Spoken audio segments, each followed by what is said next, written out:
The Homeless Man Who Saved a Billionaire's Daughter. Chapter 10. Beyond the Wealth. 2 weeks after the night at Pier 42, a pale morning sun broke through the clouds over Manhattan, reflecting off the glass towers of a city that had finally learned the truth. The front pages of every major international newspaper told a story that shocked the financial and political world. Carter Industries collapses under federal indictments. Former CEO Julian Carter faces life sentence for treason, extortion, and attempted murder.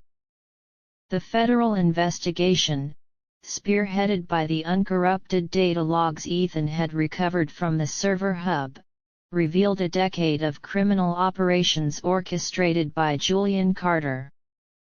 His shell companies were dismantled, his assets frozen, and his private mercenary network broken. Simultaneously, the Department of Justice issued a formal, public exoneration for Commander Ethan Vance, restoring his full military rank, cleared records, and back pay honors. At the Sterling Global Tower, the mood was quiet, reverent, and peaceful. In the executive suite on the top floor, Victor Sterling sat at his mahogany desk, looking through a finalized legal deed.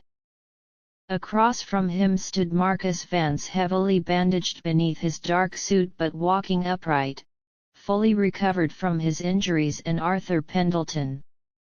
The private elevator glided open, and Ethan Vance stepped into the foyer. He wore a dark charcoal wool coat over a simple black sweater and dark trousers.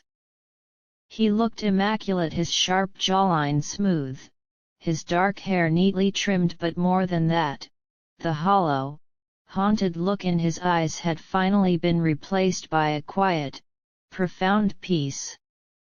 "Ethan," Victor stood up, a genuine, warm smile breaking across his face as he walked out from behind his desk to shake Ethan's hand firmly. "It's good to see you looking like a man who finally gets to sleep at night." "Thank you, Victor," Ethan replied softly, nodding respectfully toward Marcus. "Good to see you back on your feet, Marcus." "I owe you my life, Commander," Marcus said with deep humility. "And Miss Sterling's life. The family owes you a debt that can never truly be repaid." Victor reached onto his desk, picking up the leather folder and setting it in Ethan's hands. "This is the official deed to Vance Security Solutions," Victor said quietly. "The board of directors at Sterling Global unanimously voted to fund the complete reconstruction of your original firm. You are once again the chief executive, the master architect, and the sole owner. All patents for Project Aegis have been legally transferred back into your name."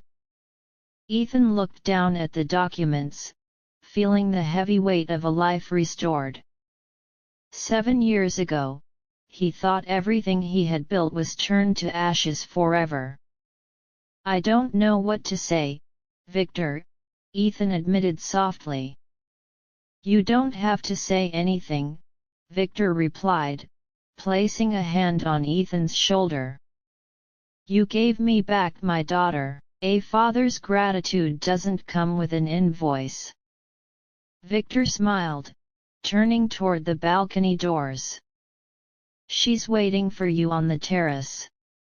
The air on the private garden terrace was crisp and cool, carrying the faint scent of winter pines from Central Park below.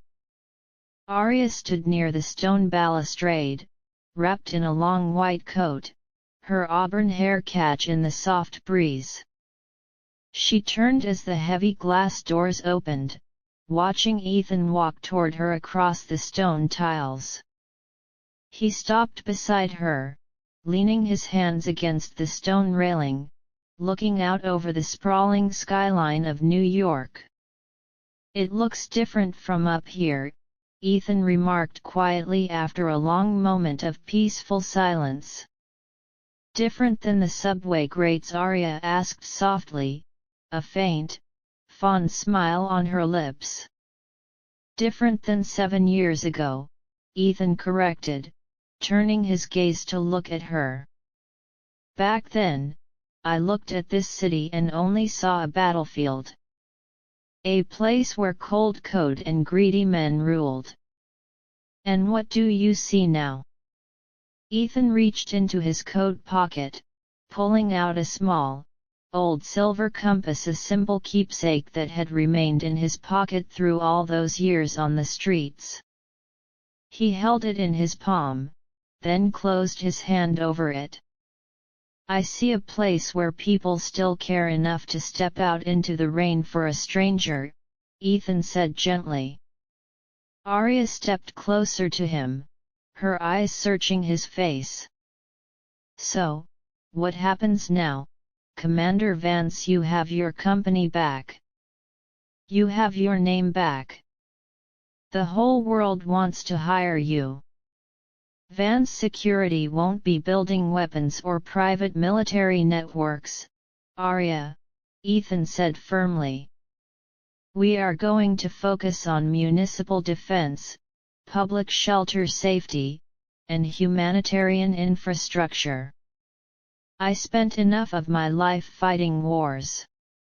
It's time I helped rebuild what was broken. Aria felt a warmth bloom in her chest. And will you be staying in New York?